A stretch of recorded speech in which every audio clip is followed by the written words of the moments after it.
All right, so the original complaint was units not coming on outside. So this fan motor would come on intermittently. It would come on, turn off, come on, turn off. So my head pressures were going crazy and all that fun stuff. So I came in here. Usually your fan motor is also connected to your capacitor, but if you notice, this is for, you can tell this is a furnace because there's no defrost board here. These terminals are dedicated just for the compressor. You can see this is your Herm. This is your common for that. So your compressor wire runs off there. You can see your purple going to your compressor right there. Anyway, so both of the fan motor, the power terminals, it's connecting to underneath this contactor right back here. You can see, let me see, those two wires, right? So this essentially is always powered. It doesn't matter if this is pulled in or not. This is going to have 240 volts at all times.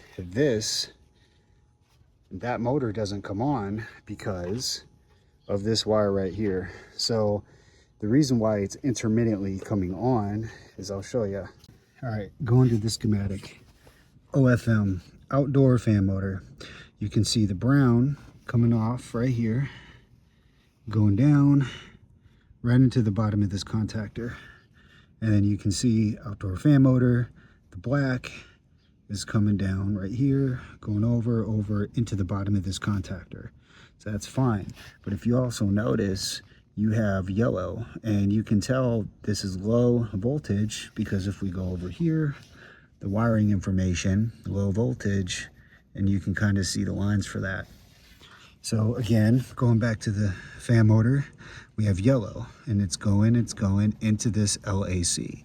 Well, the LAC is the low ambient cooling control.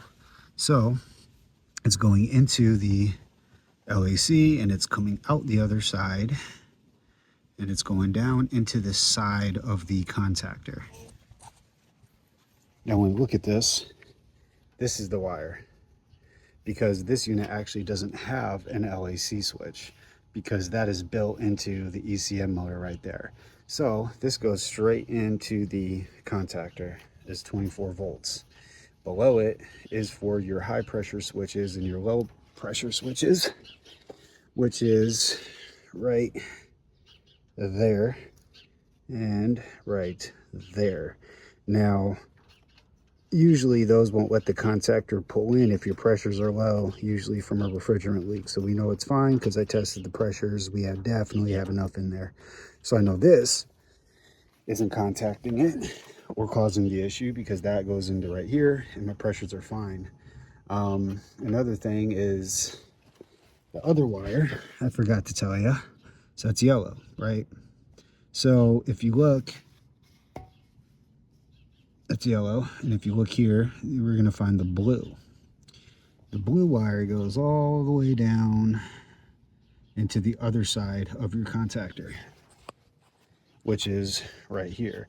This is coming from your air handler or your furnace or whatever, going into the side, and here it all completes a circuit. So the problem is everything is functioning the way it should. My capacitor passed, even though that has nothing to do with it. I still wanted to make sure this is good, and it is. And I tested everything else, so it's coming on and off. So something in this wire right here is not allowing that to come on, because this acts as like a light switch for that, right? It acts as a switch. It turns on, and for some reason, right? So that portion, it runs off the 24 volt, the turn on to activate it. And for some reason, when you do that, it drops its common somewhere, you know. So I'm gonna replace this, and we're gonna get it going. Just got done disconnecting all the wires. I'm gonna pull it through.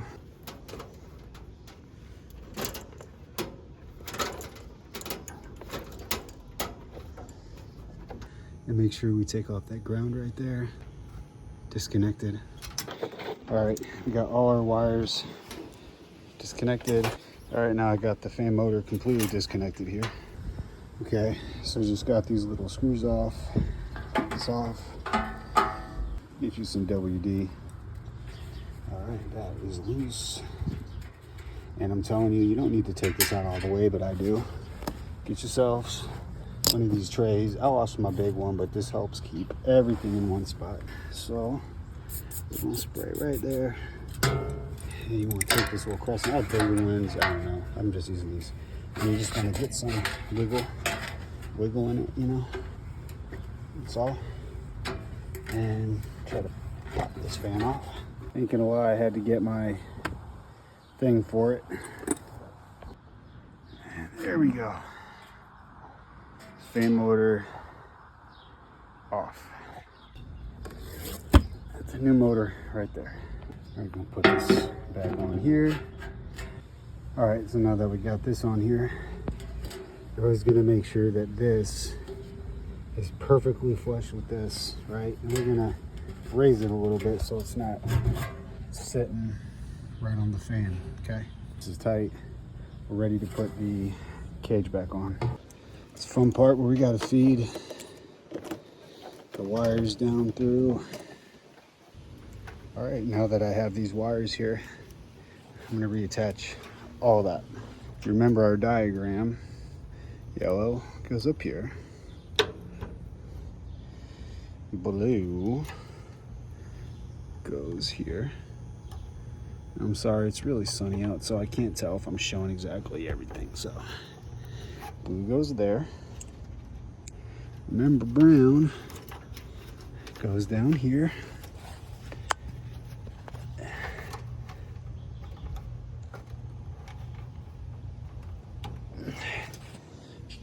Get an award with doing this stuff with one damn hand. All right, and then putting the black over there. Okay. And then we just got to attach our ground. All right, I have my grounds in again.